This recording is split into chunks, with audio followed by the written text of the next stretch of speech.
الحمدللہ رب العالمین والصلاة والسلام علی سید الانبیاء والمرسلین وعلی آلہ واصحابہ اجمعین اما بعد اعوذ باللہ من الشیطان الرجیم بسم اللہ الرحمن الرحیم اہدنا الصراط المستقیم صدق اللہ العظیم وصدق رسولہ النبی الکریم ونحن علی ذلک لمن الشاہدین والشاکرین۔ معزز سامعین و حاضرین، برادران ملت اسلامیہ، عزیزان گرامی، نوجوانان شہر سندھ نور، السلام علیکم ورحمۃ اللہ وبرکاتہ۔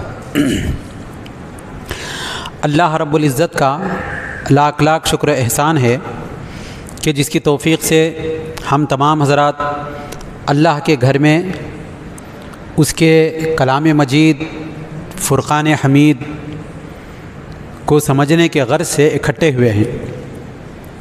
اللہ رب العزت سے دعا ہے جو کچھ پیغام حق ہم یہاں پر سنتے ہیں اس کو سمجھنے کی، دوسروں تک اس پیغام حق کو پہنچانے کی، صدق دل کے ساتھ، اخلاص نیت کے ساتھ اس پر عمل پیرا ہونے کی توفیق عنایت فرمائے۔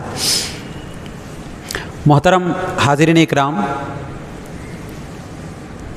آج کے اس نشست میں جس آیت کریمہ کی تلاوت کی گئی ہے یہ سورہ فاتحہ کی آیت نمبر 5 ہے، جس میں اللہ رب العزت نے اپنے بندوں کو اللہ سے کیسی دعا کرنی چاہیے، کیا دعا کرنی چاہیے، کون سی دعا سب سے اعلیٰ و ارفع، سب سے افضل، سب سے اہم ہے، اس کا ذکر فرمایا ہے۔ اللہ رب العالمین نے فرمایا اہدنا الصراط المستقیم، بندوں کو سکھانے کے لیے، اگرچہ کہ یہ کلمہ کیا ہے، اللہ کا ہے، کلام اللہ کا ہے، لیکن بندوں کو اس زبان میں تمہیں دعا مانگنا ہے، یہ ہدایت فرمایا۔ اہدنا الصراط المستقیم یعنی ہمیں سیدھے راستے پر چلا۔ بعض مفسرین نے کہا ہمیں سیدھے راستے کی رہنمائی فرما، بعضوں نے کہا ہمیں سیدھا راستہ دکھا۔ یہ دراصل بعض لوگوں کے ذہن میں اچانک کے خیال آتا ہے، کیونکہ قرآن پڑھتے ہیں، غیر مسلم حضرات ہوتے ہیں یا مسلمان ہوتے ہیں، مبتدی ہوتے ہیں، اب تک قرآن پڑھے ہوئے نہیں ہوتے، اچانک معنی کی قرآن لے کر بیٹھتے ہیں، ان کے ذہن میں خیال پیدا ہوتا ہے، کیونکہ خیال ڈالنے والا شیطان ہے، شیطان ہی خیال ڈال دیتا ہے اہدنا الصراط المستقیم، ہمیں سیدھے راستہ دکھا، یعنی یہ تو بندے کا کلام ہے، پھر اللہ کا کلام یہ کیسے؟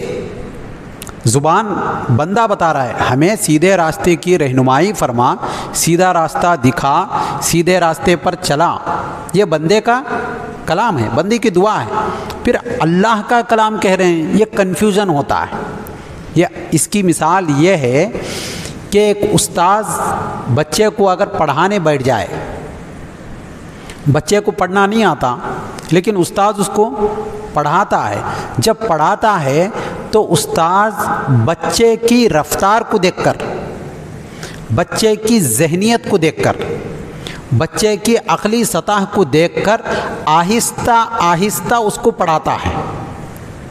استاذ اگر پڑھنا چاہے تو تیز رفتاری کے ساتھ پڑھ سکتا ہے، لیکن اس کی تدریس کی رفتار، اس کی پڑھانے کی رفتار اگر کم کیا تو اس کا مطلب یہ نہیں ہے کہ استاذ کو پڑھنا نہیں آتا، استاذ کو تو پڑھنا آتا ہے، لیکن اپنے شاگرد کی ذہنی سطح کو مد نظر رکھتے ہوئے اس کی عقل کو، اس کی عمر کو، اس کی تدریسی صلاحیت کو دھیرے دھیرے بڑھانے کے لیے استاد کیا کہتا ہے؟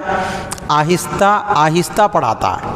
ایسے ہی ایک باپ اپنے بچے کو اگر انگلی دے دے، بچے کے ساتھ باپ آہستہ آہستہ قدم بڑھاتا ہوا چلے، تو اس کا مطلب یہ نہیں ہے باپ کو تیز رفتاری سے چلنا نہیں آتا، اسے چلنا آتا ہے، لیکن اپنے بیٹے کا، اپنی اولاد کا خیال ہوتا ہے کہ کہیں وہ نہ گر جائے، وہ چلنا سیکھے، اس لیے اس کے لیے اپنی رفتار کو کم کرتا ہے۔ اب ہمارے شہر سندھنور میں تو ماشاءاللہ قاضی صاحب نکاح پڑھانے کے بعد جب وہ ایجاب و قبول کراتے ہیں، یعنی دولہے کے ساتھ کچھ الفاظ بولتے ہیں، کیا کہتے ہیں؟ میں نے اسی مقدار مہر پر اس بیوی کو قبول کیا، الحمدللہ میں نے قبول کیا۔ تو پہلے کون بولتے ہیں؟ قاضی صاحب بولتے ہیں۔ تو گویا قاضی صاحب کی شادی نہیں ہو رہی، قاضی صاحب پڑھا رہے ہیں، الحمدللہ میں نے قبول کیا۔ یہ سن کر دولہے صاحب پھر کہتے ہیں الحمدللہ میں نے قبول کیا۔ کیوں کہ اس میں گڑبڑ ہو جائے تو پھر نکاح کیا ہوتا ہے؟ باطل ہوتا ہے۔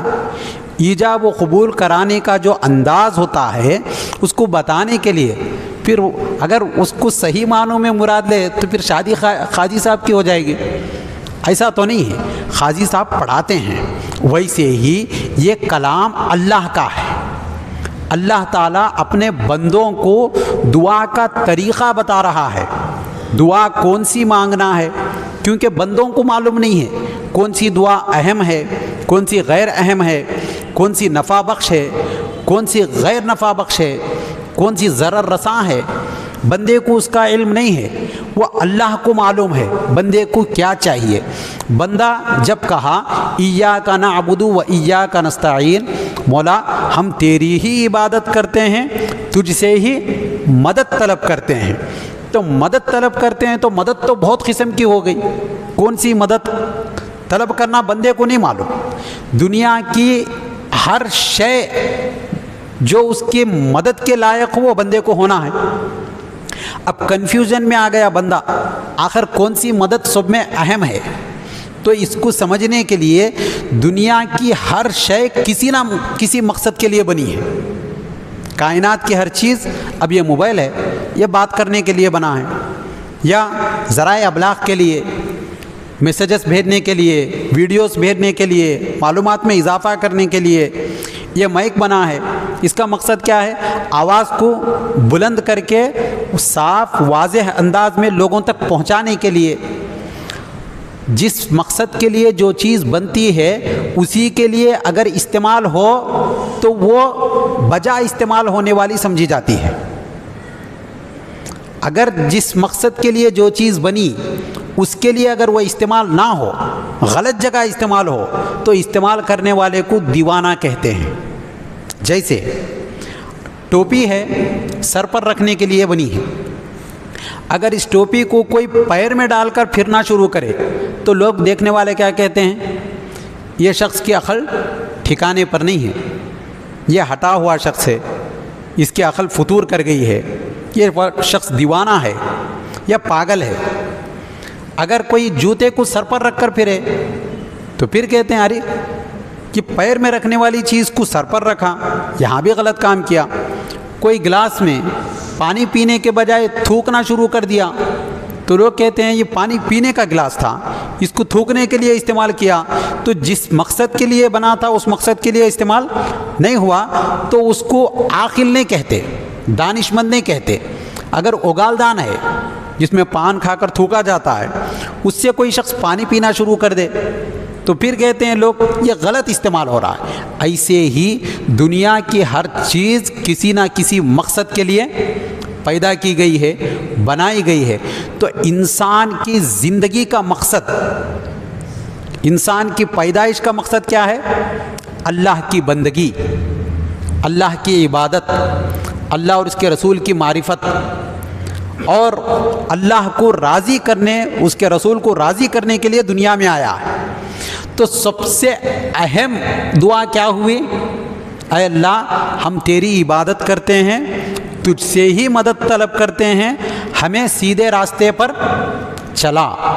یعنی عبادت بندہ کرنے کے لیے کھڑا ہو گیا، یہاں تک آیا لیکن آگے عبادت جاری وہ ساری رہتی یا نہیں رہتی نہیں معلوم.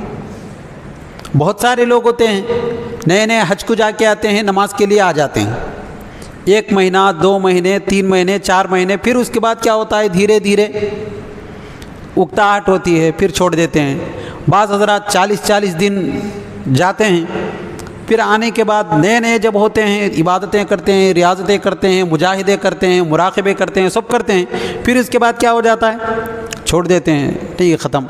بعض رمضان المبارک میں آتے ہیں، رمضان کا چاند نظر آتے ہی بے تحاشا مساجد میں آ جاتے ہیں، پھر جوں رمضان ختم ہوا تو کیا ہو جاتی ہیں مسجدیں پھر کم ہونے لگتی ہیں، آبادی کم ہوتی ہے، مصلیوں کی تعداد کم ہوتی ہے.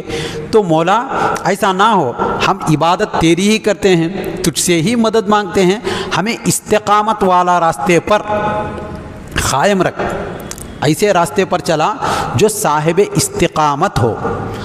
استقامت سے مراد قرار پکڑنا، استقلال ہونا، استحکام ہونا، جو ساری اچھائیوں کی جڑ ہے. استقامت کیا ہے؟ ساری اچھائیوں کی جڑ، ساری نیکیوں کا مرکز ہے. اگر ایک پانی کا قطرہ مسلسل ایک ہی مضبوط پتھر پر گرتا رہے تو وہ پتھر کو کیا کرتا ہے؟ سوراخ کر دیتا ہے. مگر مسلسل پڑھنا ہے، اسی جگہ پر پڑھنا ہے، اسے استقامت کہتے ہیں. خطرہ خطرہ سے دریا بنتا ہے، خطرہ خطرہ پڑھتے پڑھتے کیا ہو جاتا ہے؟ دریا ہو جاتا ہے. اگر کسی بیج کو زمین میں بو دیں، اس کو استقامت ہونا ہے. استقامت ہے تو تب جا کر وہ بیج ایک درخت، تناور درخت، پھر پھلدار درخت، ثمر آور درخت بنتا ہے. دالے دوسرے ہی دن کھود کے نکال دیے تو پھر فائدہ مند نہیں ہوتا. استقامت یعنی قرار پکڑنا. جتنی بھی کامیابیاں ہیں دنیا کی، چاہے انگلش اسپوکن ہو یا کوئی فن حاصل کرنا ہو یا زبان سیکھنا ہو، گاڑی سیکھنا ہو، تیرنا سیکھنا ہو، کوئی بھی چیز سیکھنا ہو، اس میں کیا ہونا ہے؟ استقامت ہونا ہے، یعنی پائیداری ہونا ہے، ٹکنا ہے. یہ کھانا بننے کے لیے جتنا وقت درکار ہے اتنا وقت دینا ہے اس کو، اس کے بغیر کھانا پکتا نہیں ہے. فصل اگنے کے لیے جتنا وقت درکار ہے اتنا وقت دینا ہے. ہمارا حال یہ ہوتا ہے 40 دن نماز پڑھے تو پھر آسمان کی طرف دیکھتے ہیں، کچھ الہامات ہوں گے، اللہ کی طرف سے راز و نیاز کی باتیں ہوں گے، ولایت کے دروازے کھلیں گے. ایسا نہیں ہوتا. دنیا کی سب سے بڑی نعمت ہے یہ اللہ کی، اتنی آسانی سے نہیں ملتی. ساری دعاؤں کی جڑ کیا ہے؟ اہدنا الصراط المستقیم. دنیا میں جتنی بھی چیزیں ہیں، چاہے بادشاہت ہو، سلطنت ہو، حکومت ہو، ملازمت ہو، صحت ہو، تندرستی ہو، تمام کی تمام چیزوں کو ملا کر اگر ایک میں بتایا جائے تو وہ کیا ہے؟ صراط مستقیم پر گامزن رہنا، صراط مستقیم پر باقی رہنا. دینی اور دنیاوی تمام چیزوں میں اللہ کی مدد ہونا ہے، لیکن ان تمام چیزوں میں سب میں بڑی مدد کون سی ہے؟ راہ راست پر ہونا، اسلام پر ہونا، صراط مستقیم پر ہونا. ورنہ صرف بہت سارے ایسے لوگ گزرے ہیں جو عبادتیں کرتے رہے، ریاضتیں کرتے رہے، تقوی اختیار کرے، سب کچھ کرے، لیکن استقامت نہیں رہنے کی وجہ سے کیا ہو گیا؟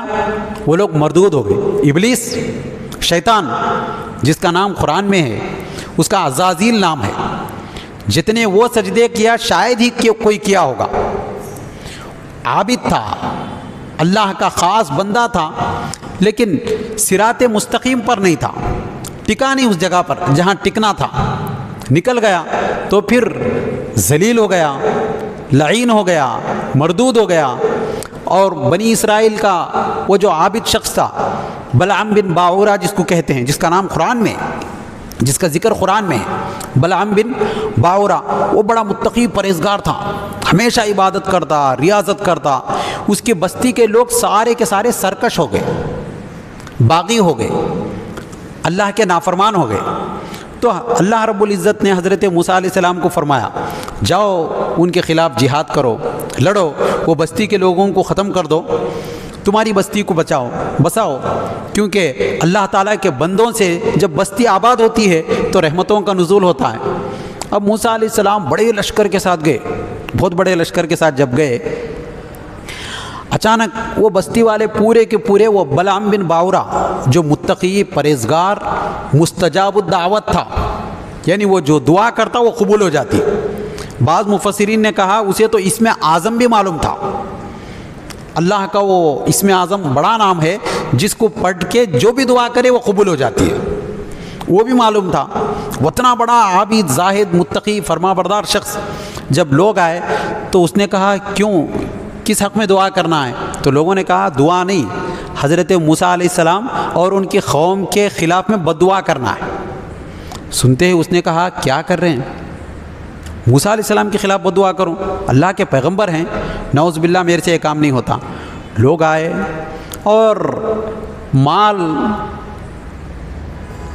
عزت، شہرت، دولت، یہ ایسی چیزیں ہیں جہاں اچھے اچھے لوگوں کے قدم لڑکھڑانے لگتے ہیں، قوم کو بیچ دیتے ہیں لوگ۔ اب اس کے پاس دولت لے کر آئے لوگ، آ کر کہنے لگے یہ ساری دولت لے لو، بس دعا کرو، بد دعا کر دو ان کے خلاف میں۔ تو اس نے کہا میں استخارہ کروں گا، استخارہ کی نماز جیسا پڑھتے ہیں، خیر کو طلب کرنے والی نماز پڑھا، نماز میں دیکھا اشارہ آیا دیکھو بد دعا نہیں کرنا، بد دعا نہیں کرنا ہے۔ یہ آنے کے بعد اس نے کہا نہیں میں نہیں کروں گا، قوم نے کہا پھر اصرار کرا، سارے قوم کے لوگ نہیں آپ کیجئے، بد دعا کیجئے، موسیٰ علیہ السلام کرنا، ہم غرق ہو جائیں گے، ہمیں مار دیا جائے گا۔ تو اس نے کہا چلو اچھی بات ہے، الاحسان و عبید الانسان ہے، احسانات کے تلے آدمی دب جاتا ہے۔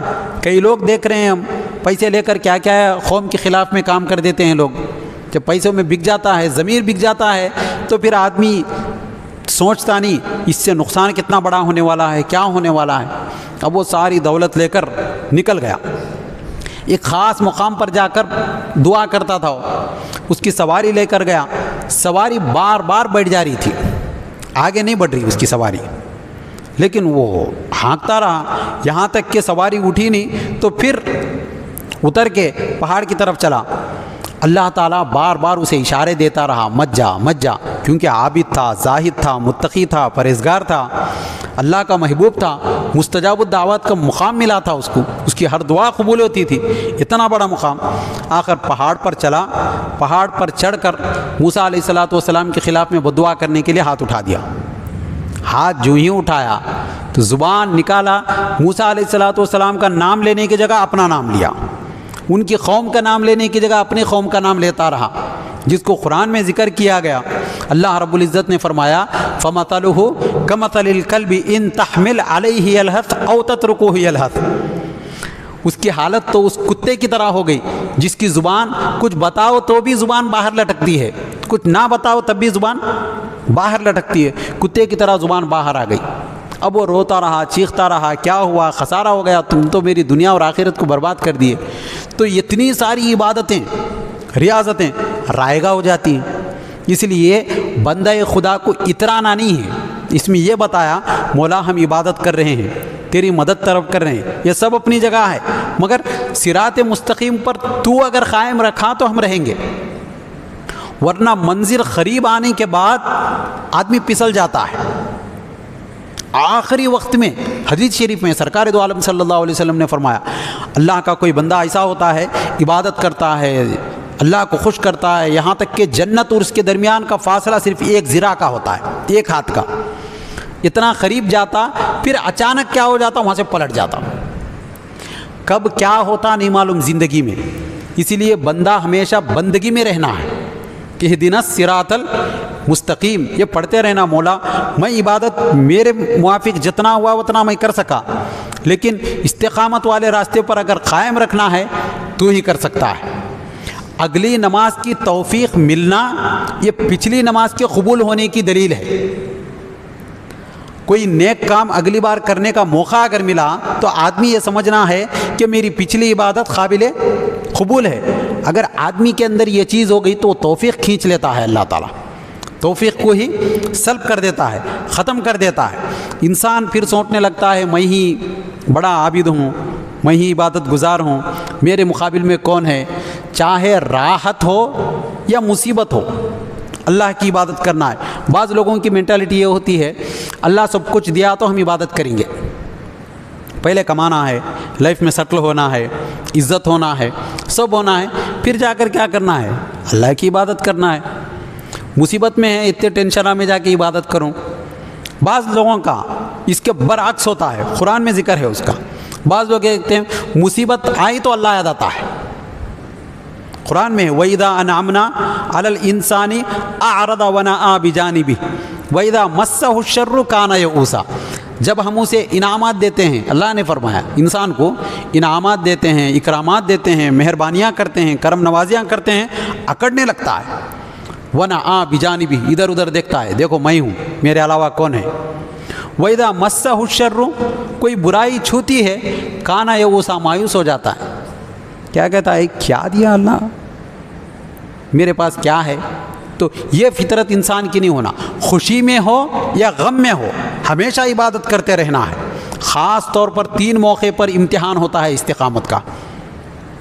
ایک آدمی کے خوشی میں، جب حد سے زیادہ خوش ہوتا ہے انسان تب آپے سے باہر ہو جاتا ہے، آؤٹ آف کنٹرول ہو جاتا ہے، بے قابو ہو جاتا ہے، ناچنا، گانا، چیخنا، چلانا، رنگ اچھالنا، ایک دوسرے سے حقوق سلب کرنا، یہ جو چیزیں ہوتی ہیں استقامت کے خلاف والے ہیں۔ خوشی میں بھی کیا ہونا ہے؟ اپنی جگہ پر ہونا ہے، خوشی میں بھی دل کو مچلنے نہیں دینا ہے۔ وہ ہندوستان کا بہت بڑا بادشاہ، تاج محل بنانے والا کون ہے؟ وہ شاہ جہاں۔ شاہ جہاں بہت بڑا بادشاہ گزرا ہے، اس کی تاریخی بہت بڑی بڑی چیزیں بنایا۔ وہ جب لال قلعہ بنا، لال قلعہ بھی اسی کا بنایا ہوا، لال قلعہ بنایا، ساتھ میں تخت طاؤس بھی بنایا۔ تخت طاؤس یعنی ایک ایسا تخت تھا جس کے پیچھے ہیرا جو تھا وہ کوہ نور ہیرا تھا۔ کوہ نور ہیرے کی قیمت سارے ہندوستان کی قیمت کے برابر تھا اس دور میں، اتنا زیادہ قیمتی ہیرا۔ اب بنایا، تخت طاؤس بنایا، بیٹھا، سارے درباری ہیں، اس کا رسم اجرا ہوا، افتتاح ہوئی۔ افتتاح ہونے کے بعد بیٹھتے ہی سارے درباری، سارے وزراء، سارے علماء سب کے سب بیٹھے ہوئے ہیں۔ بعض لوگ قصیدہ پڑھنے کے لیے، بادشاہوں کی تعریف میں قصیدے پڑھتے تھے پہلے، ان کے مدح سرائی ہوتی تھی، ان کی تعریف و توصیف ہوتی تھی، ان کی خوبیاں بیان ہوتے تھے۔ لوگ کھڑے ہیں، بادشاہ بیٹھا، بیٹھتے ہی اٹھ گیا، اٹھ کے گیا جا کر زمین پر سجدہ کر دیا۔ لوگ پریشان ہو گئے، یہ کیا بادشاہ، خلاف معمول، خلاف معقول، اچانک بیٹھے بیٹھے جا کے سجدہ کرا، پھر پلٹ کے آیا۔ لوگ بولے ذل الہی یہ کیا خلاف معمول، اچانک آپ ایسا کر دیے؟ تو اس نے کہا میں جب بیٹھا تو میرے دل میں خیال آیا، خیال یہ آیا فرعون کا تختہ، جو فرعون کا جو تخت تھا، تخت نشین جو ہوا، وہ اس تخت سے کمتر تھا، کوہ نور کا ہیرا لگا ہوا نہیں تھا، اس پہ اتنا بڑا نہیں تھا، اور وہ جو ملک کا بادشاہ تھا وہ ملک ہندوستان سے چھوٹا ملک تھا، مصر۔ میرا جو ملک ہے وہ ہندوستان، سارے ہندوستان کا بادشاہ، شہنشاہ اعظم جس کو کہتے ہیں، اتنا بڑا بادشاہ ہونے کے بعد میں اتنا بڑا بادشاہ اور اتنے بڑے تخت پر بیٹھا، وہ مجھ سے چھوٹا بادشاہ مجھ سے چھوٹے تخت پر بیٹھنے کے بعد اپنے آپ کو انا ربکم الاعلی بول دیا، میں ہی بڑا خدا ہوں، میں ہی بڑا رب ہوں۔ تو پھر میں جب بیٹھا تو میرے دل میں خیال پیدا نہ ہو یہ کہہ کر میں سجدے میں گیا اور میں نے کہا سبحان ربی الاعلی، پاک ہے وہ رب کی ذات جو سب سے اعلیٰ ہے، میں بندہ ہوں، میں مٹی کو سر پہ لگا کر بتایا مولا میں کچھ نہیں ہوں۔ تو یہ جو ہے آدمی خوشی میں آپے سے باہر ہوتا ہے، خوشی میں آپے سے باہر ہو کر جو دل میں آیا وہ کر دیتا ہے، اسی لیے کہا گیا اس وقت استقامت پر رہنا بہت بڑی بات ہے۔ دوسرا، غصے میں، غصے کی کیفیت میں آدمی آپے سے باہر ہو جاتا ہے، اسے احساس نہیں ہوتا میں کیا کر رہا ہوں، کیا کہہ رہا ہوں، اس سے کیا نقصان ہونے والا ہے۔ لڑنے والا سامنے جب بولتا رہا ہاں میں دیکھا، میں نہیں مانتا۔ عموماً ایسی باتیں ہم بیٹھک میں جاتے ہیں، میاں بیوی کی جب لڑائی ہوتی ہے، بحثیں ہوتی رہتی ہیں، اس وقت شریعت میں ہے یہ بات بتانے پر کیا کہتے ہیں، نہیں ہم نعوذ باللہ من ذالک، ایسے الفاظ نکل جاتے ہیں ان کی زبان سے، ہم یہ شریعت کو نہیں مانتے، ہم یہ نہیں، ایسا نہیں بولنا چاہیے. غصے میں بولتے وقت خیال رکھنا ہے کہ میری زبان سے کیا الفاظ نکل رہے ہیں, یہ الفاظ کس پر دلالت کر رہے ہیں. کیوں کہ صراط مستقیم پر رہنا ہے, خوشی میں, غصے میں اور غم میں. غم کی کیفیت میں بھی صراط مستقیم پہ ہونا ہے. آدمی کو اندر ملال ہے, دیکھیے قربان جائیے انبیاء اکرام علیہ الصلوۃ والسلام اجمعین کے جو یہ تھے, ان کے زندگی کو اگر ہم دیکھتے ہیں, حضرت یونس علیہ الصلوۃ والسلام دل کبیدہ خاطر ہے, رنجیدہ ہے, قوم مسلمان نہیں ہوئی, آپ نکل گئے باہر, کشتی میں سوار ہیں. اللہ نے فرمایا, حکم ہوا اپنے آپ کو دریا میں ڈالو. تو یہ نہیں سوچے مجھے تیرنا نہیں آتا, میں یہاں سے باہر کیسے جاؤں, میرا کیا ہوگا. ایسا نہیں, صراط مستقیم پہ رہنا ہے. استقامت والا راستہ صوفیہ نے فرمایا وہ راستہ اللہ کے حکم کے بعد ایک لمحے کے برابر بھی تأمل نہیں کرنا. مر جاؤ بولے تو مر جانا, یہ صراط مستقیم ہے. یہ جو دعا ہم کرتے ہیں اہدنا الصراط المستقیم, اس کے معنی کیا ہیں؟ مولا تو جو رشد و ہدایت کیا, رہنمائی فرمایا, اس پر چلنے میں ذرا بھی تأمل نہ کرنا. مرنے کے لیے کہا جائے تو دریا میں کود گئے, دریا سے گئے کہاں؟ مچھلی کے پیٹ میں گئے. پھر اللہ تعالیٰ بچایا, لوگوں کو بتایا دیکھو میرے بندے یہ سوچے نہیں میں اندر جاؤں گا تو کیا ہوگا. حضرت ابراہیم علیہ الصلوۃ والسلام کو نان نمرود میں ڈالا گیا, ڈال دی. ڈالنے کے بعد مولا ایسا چیخے نہیں, تو راضی تو مولا میں جلنے کے لیے راضی ہوں.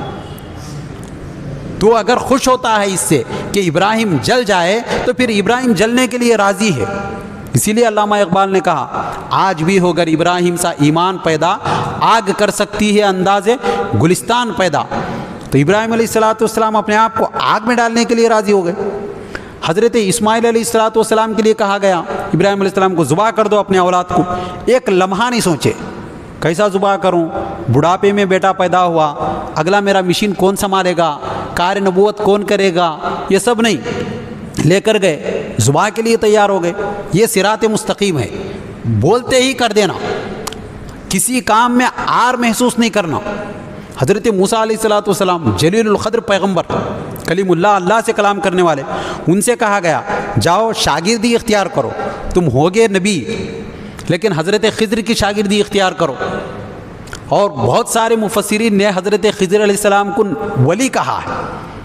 ایک نبی کا مقام بلند ہے, ولی کا مقام چھوٹا ہے. بڑے کو چھوٹے کے پاس شاگردی اختیار کرنے میں کیا ہوتا ہے؟ ایگو ہرٹ ہوتا ہے, تکلیف ہوتی ہے. لیکن حکم کس کا؟ اللہ کا حکم. اللہ کے حکم کے لیے چلے جانا.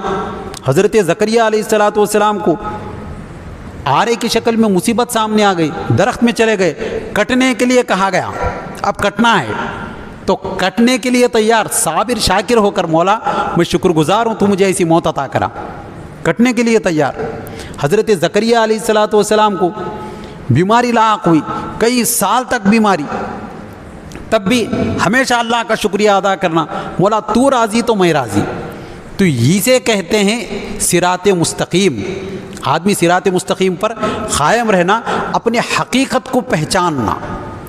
میں کیا ہوں, میرے اندر کیا تھا, میں کتنا ناتواں ہوں, کتنا کمزور ہوں, آج ہیں کل رہیں گے یا نہیں رہیں گے نہیں معلوم. تو یہ صراط مستقیم پر اللہ نے فرمایا بندے مجھ سے صراط مستقیم کی دعا طلب کر. اہدنا الصراط المستقیم, اے اللہ ہمیں صراط مستقیم کی طرف ہدایت فرما. اور بعض مفسرین نے صراط مستقیم کو افراط اور تفریط سے پاک مانا ہے. بعضوں نے کیا کہا, اپنے حقیقت کو جانتے رہنا, میں کمزور ہوں, میرے اندر کچھ نہیں ہے, میں تیرا بندہ ہوں, تجھے معلوم ہے میں کیا ہوں. ہر آدمی کو اللہ بہتر جانتا ہے, اس کی صلاحیت کتنی ہے, اس کی قابلیت کتنی ہے, اس کی اہلیت کتنی ہے, وہ لوگوں کے سامنے کتنا دکھاتا ہے. اور بندہ اپنے آپ کو یاد رکھنا ہی اس کی بندگی کی علامت ہے. محمود و ایاز کا نام سنے ہوں گے آپ. محمود نامی محمود غزنوی بہت بڑا بادشاہ گزرا ہے. اس کا ایک خاص غلام تھا جس کا نام ایاز تھا. خاص غلام تھا, لیکن بادشاہ غلام کو بہت چاہتا تھا. ہر وقت نام لیتے ہی ایاز, اور وہ بھی بڑا ادب کرتے رہتا. جہاں بادشاہ کا سایہ ہو وہاں ٹھہرتا نہیں تھا.